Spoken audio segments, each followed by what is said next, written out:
Olá pessoal, eu sou Ronaldo Costa, professor de língua portuguesa com formação em linguística. Antes de assistirem ao vídeo, inscrevam-se logo no canal, deixem a sua opinião no like e as suas dúvidas nos comentários. Isso é muito importante. Obrigado. Neste vídeo eu quero falar de um assunto ao mesmo tempo fascinante e frustrante. Trata-se da origem da linguagem.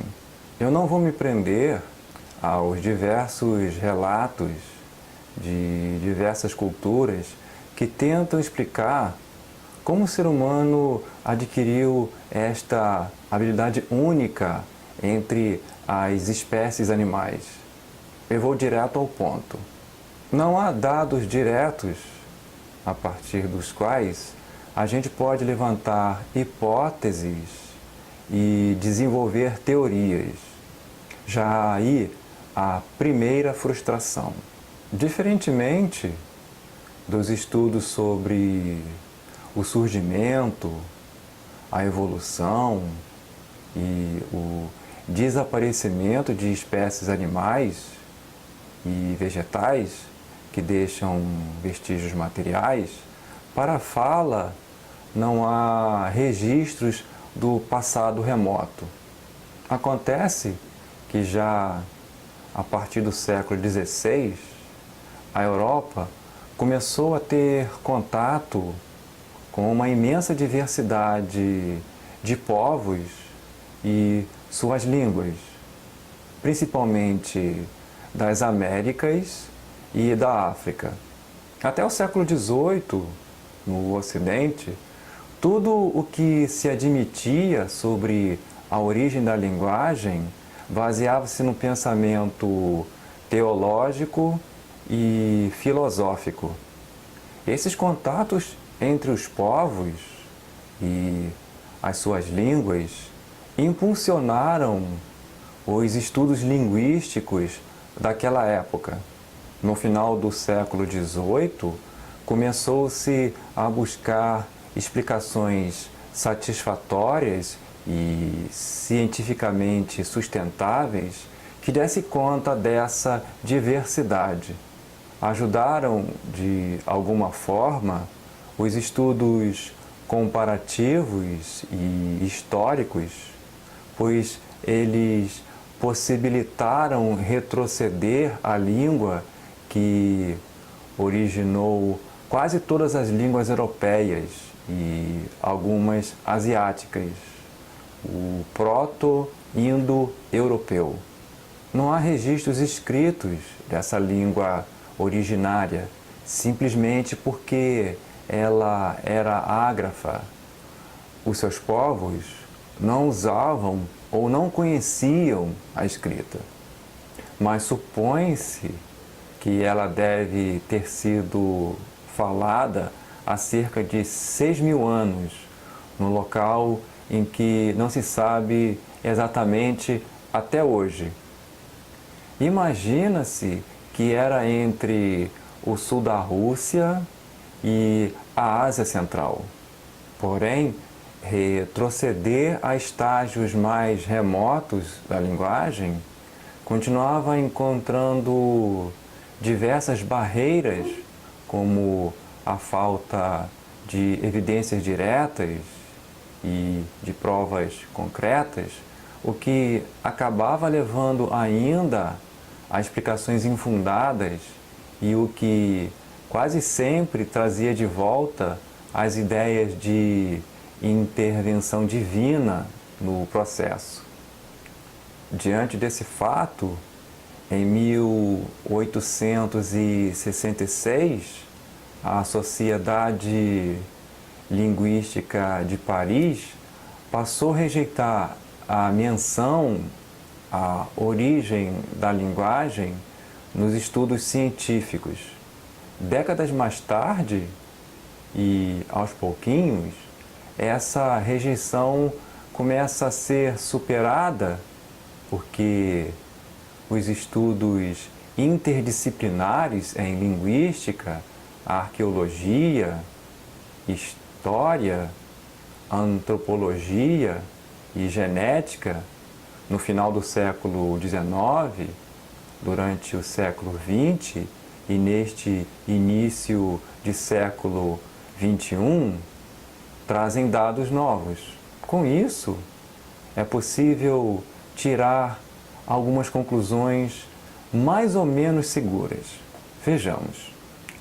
Sabe-se que há cerca de 50 mil anos, os seres humanos já possuíam evolução cultural e biológica compatível com o que somos hoje em dia. Já executavam rituais para o nascimento, para a vida e para a morte, produziam fogueiras, armas, utensílios, vestuário, habitações e organizavam-se socialmente e manifestavam-se artisticamente. Seguramente é impossível imaginar uma espécie animal conseguir tais façanhas sem uma linguagem tão elaborada quanto uma língua. Do ponto de vista apenas anatômico, especialistas afirmam que há 150 mil anos, seres humanos já eram como o homem atual, ou seja, já tinham cérebro e elementos anatômicos adequados para falar, lábios, dentes, estrutura interna da boca, língua, garganta. Porém, nesse intervalo de 50 mil a 150 mil anos, é extremamente difícil assegurar se já havia produção da fala. Ainda mais difícil é assegurar por que e como essa habilidade linguística se desenvolveu no Sapiens, ou, se for o caso, em outras espécies extintas do gênero Homo, ou ainda até mesmo nos australopitecos. Supõe-se que a fala trouxe vantagens evolutivas, mas, por mais incrível que possa parecer, não há acordo quanto a quais vantagens. Não quero entrar em detalhes quanto a isso, porque envolve conceitos relacionados à teoria da evolução, que não é a minha área de estudo. O óbvio é que uma linguagem elaborada permite mais colaboração entre os membros de um grupo, o que favorece o grupo. Mas como isso favoreceria um indivíduo, já que são os indivíduos mais capazes que conseguem transmitir os seus genes? Portanto, encontrar a razão do ponto de vista evolutivo é bastante sofrível. Especulações sobre como ela surgiu podem ser feitas com a compreensão do que se tem por meio da ciência linguística. A língua se estrutura a partir de sons mínimos distintivos, que permitem surgir signos e, consequentemente, o que chamamos de palavras. Então, em determinado momento, uma espécie qualquer adquiriu a capacidade de dizer palavras específicas para situações e fatos diversos relacionados ao aqui e agora. Palavras como onça, comida, água, bom, ruim, corre, volta. Lentamente e gradativamente, ao longo de vários milênios, essas palavras isoladas começaram a ser combinadas, permitindo enunciados complexos, inclusive com pronomes, coordenações, subordinações e outros requintes gramaticais.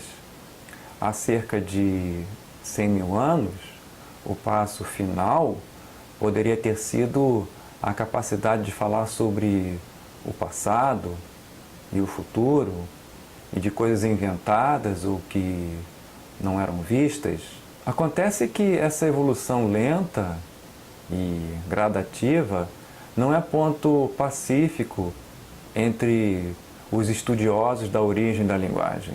Dessa forma, há outro grupo de estudiosos que não aceitam que esse processo tenha sido lento e gradual, à medida que iam acontecendo o desenvolvimento social do ser humano. Acredita-se que os indivíduos do grupo mais hábeis em usar a fala, tanto para contar o que de fato acontecia, quanto para mentir, manipular, espalhar fofocas, desenvolver rituais em seu próprio proveito, etc., tinham vantagens evolutivas sobre os outros. Enfim, como se pôde perceber, refletir sobre os primeiros momentos da fala humana é fascinante, mas é frustrante não haver dados diretos desse momento. Por enquanto, é isso o que eu me arrisco a falar sobre a origem da linguagem. Muito obrigado, até o próximo vídeo.